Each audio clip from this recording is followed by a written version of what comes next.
kepada teman-teman yang pemula, sebelum kita memulai videonya, kami terlebih dahulu ingin merekomendasikan buku Panduan Ibadah Sholat dan Panduan Bersuci karya guru kita Buya Yahya. Untuk mengorder bukunya, silahkan klik produk yang ada di pojok kiri bawah dalam video ini, atau silahkan klik link Shopee-nya yang sudah kami cantumkan di deskripsi video ini. Ya, kemudian selanjutnya, banyak di antara saudara-saudara muslim kita, khususnya yang pemula atau yang mu'allaf, yang mereka meninggalkan sholat fardu 5 waktu itu bukan karena mereka ingin menentang Allah, bukan. Ya, akan tetapi banyak di antara mereka yang meninggalkan sholat karena tidak tahu tata cara sholat, ya, tidak tahu ilmunya sholat. Ya, contoh misalnya seperti yang banyak kami temukan, ya, banyak di antara saudara-saudara muslim kita yaitu tidak sholat. Yang paling banyak alasannya itu kami temukan karena mereka tidak menghafal seluruh bacaan-bacaan yang ada di dalam sholat.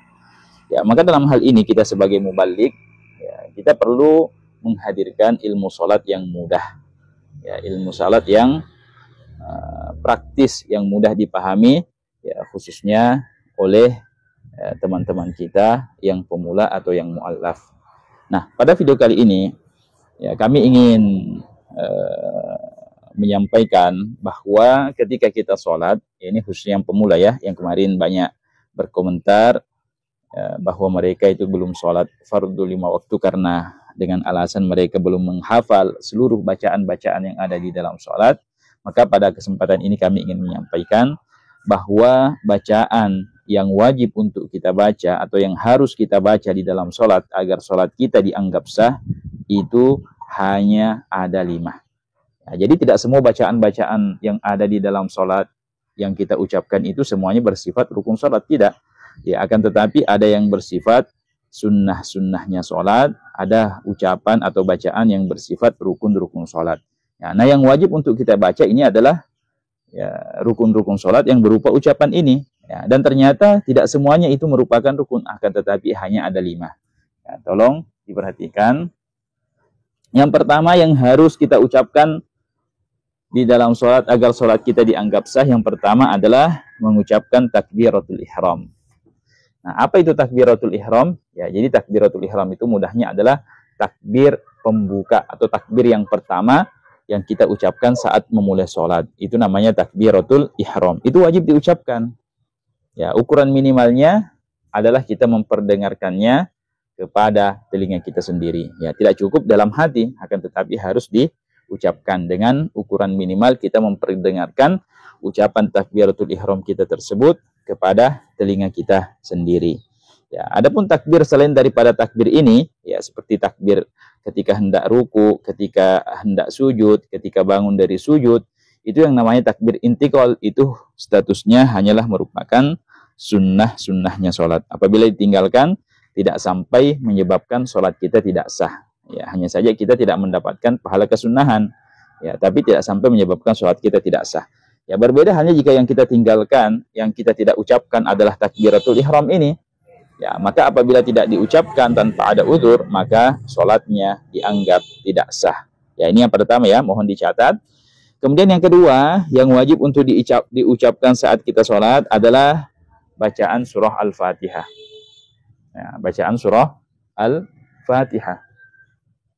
Kapan diucapkan bacaan surah Al-Fatihah ini? Yaitu setiap kali kita berdiri atau setiap rakaat. Ya, kalau kita sholatnya 2 rakaat seperti dalam sholat subuh, berarti kita juga diwajibkan untuk membaca surah Al-Fatihah sebanyak 2 kali, yaitu pada saat kita berdiri. Kalau sholatnya 3 rakaat, berarti kita juga wajib membaca 3 kali. Kalau sholatnya 4 rakaat, kita juga wajib membaca 4 kali. Ya, itu surah Al-Fatihah. Ya, dengan ukuran minimalnya seperti tadi, ya, kita memperdengarkan seluruh bacaan surah Al-Fatihah kita minimalnya kepada telinga kita sendiri, mulai daripada Bismillahirrahmanirrahim sampai waladdallin. Itu harus diucapkan setiap rakaat. Ya, orang yang sholat, ya, ketika tidak membaca surah Al-Fatihah tanpa ada udzur, maka sholatnya dianggap tidak sah. Ya, jadi itu yang kedua ya, yang harus kita baca saat kita sholat agar sholat kita dianggap sah adalah surah Al-Fatihah. Ya, la salata liman lam yaqra bi Fatihatil Kitab. Ya, tidak ada sholat atau tidak sah sholatnya orang yang tidak membaca surah Al-Fatihah. Ya, kemudian yang ketiga, bacaan yang harus diucapkan dalam sholat. Ya, yang ketiga ini adalah bacaan tahiyat akhir. Ya, ini harus diucapkan ya. Ya, seperti tadi surah Al-Fatihah minimalnya kita perdengarkan kepada telinga kita sendiri. Itu ukuran minimalnya. Ya, tidak cukup hanya dalam hati. Ya, adapun bacaan tahiyat akhir yang wajib kita ucapkan yaitu mulai daripada at-tahiyyatu sampai wa asyhadu anna Muhammadar Rasulullah. Ya, coba kita baca bersama-sama. At-tahiyyatul mubarakatus salawatut thayyibatu lillah. Assalamu alayka ayyuhan nabiyyu wa rahmatullahi wa barakatuh. Assalamu alayna wa ala ibadillahis salihin. Asyhadu an la ilaha illallah wa asyhadu anna Muhammadar Rasulullah. Ya, jadi sampai itu, ya, sampai di situ yang wajib kita ucapkan saat kita tahiyat akhir dalam sholat. Itu harus diucapkan. Ya, maknanya bacaan tahiyat pertama atau tahiyat awal dalam sholat, ya seperti dalam sholat maghrib, sholat isya, sholat asar, sholat zuhur, itu kan kita 2 kali tahiyat ya. Ada tahiyat awal, ada tahiyat akhir. Nah, yang wajib untuk diucapkan, yang merupakan rukun sholat adalah mengucapkan tahiyat akhir. Ya, kalau tahiyat akhir ini tidak diucapkan dalam sholat tanpa ada uzur, maka sholatnya dianggap tidak sah. Ya, berbeda dengan tahiyat awal.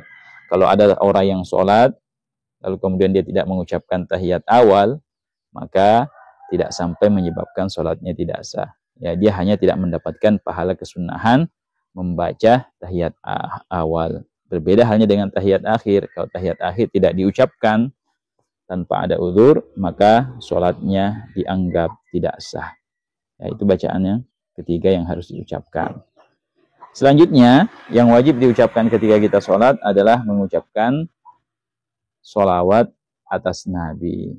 Ya, kita mengucapkan sholawat atas Nabi. Ya, setelah kita tadi membaca tahiyat akhir, asyhadu an la ilaha illallah, asyhadu anna Muhammadar Rasulullah, ya, kita mengucapkan Allahumma sholli ala sayyidina Muhammad.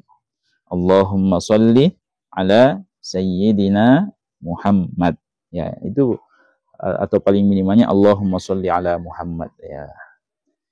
Adapun tambahannya wa ala ali sayyidina Muhammad kama shallaita ala sayyidina Ibrahim wa ala ali sayyidina Ibrahim sampai fil alamin innaka Hamidum Majid, itu statusnya merupakan sunnah-sunnahnya salat. Ya, yang wajib atau yang merupakan rukun salat hanya Allahumma sholli ala Muhammad atau tambahan sayyidina Allahumma sholli ala sayyidina Muhammad. Hanya di situ yang wajib, ya. Ini mohon diperhatikan. Yaitu yang keempat yang wajib diucapkan saat sholat, Allahumma sholli ala sayyidina Muhammad. Yang kelima atau yang terakhir yang wajib untuk kita ucapkan dalam sholat adalah salam yang pertama. Itu kan kalau di akhir sholat kita kan salamnya 2 kali ya.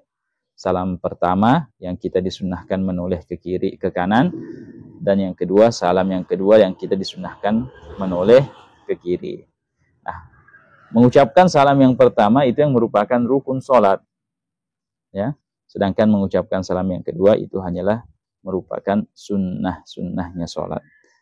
Ya, jadi itulah 5 bacaan yang wajib untuk kita ucapkan, ya, atau 5 ucapan yang wajib untuk kita ucapkan dalam sholat agar sholat kita dianggap sah. Yang pertama tadi takbiratul ihram, yang kedua suratul Fatihah, yang ketiga bacaan tahiyat akhir, yang keempat sholawat atas Nabi setelah tahiyat akhir, yang kelima adalah mengucapkan salam yang pertama. Ya, jadi hanya itulah 5 bacaan yang harus kita ucapkan dalam sholat agar sholat kita dianggap sah. Nah, mungkin di antara teman-teman kita ada yang bertanya, bagaimana jika saya tidak dapat menghafalkannya? Ya, saya tidak dapat menghafalkan yang 5 ini juga. Ya, maka solusinya kalian boleh menulisnya di kertas. Ya, kalau misalnya sholatnya di kamar, ya tulis dalam bentuk tulisan Latin, kemudian ditempel di dinding kamarnya.